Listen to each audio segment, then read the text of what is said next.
राज्याच्या राजकारणात आणखी एका पुतण्याकडून काकांच्या रिटायरमेंटची मागणी करण्यात आली आहे आणि आता दिवस पुतण्यांचे असल्यानं काकांनी रिटायरमेंट घ्यावी असा सल्ला एका पुतण्यानं दिलेला आहे। नागपूरमध्ये भाजप नेते आशिष देशमुख यांनी राष्ट्रवादी शरदचंद्र पवार गटाचे आमदार अनिल देशमुख यांना हा खोचक टोला लगावलाय।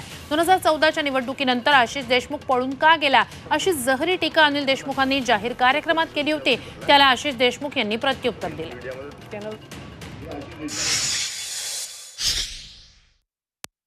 अरे आशिष 2014ला निवडून आला, काढून काटो सोडून पळाला।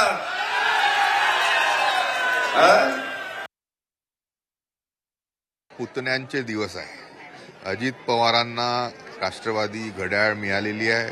काका लोकांना कुठेतरी आता रिटायरमेंटमध्ये जाण्याचे दिवस आहे। नाही गेले तर लोक त्यांना पाठवणारच आहेत। याच्यामध्ये काही नवीन नाही आहे। बदल हा होतो।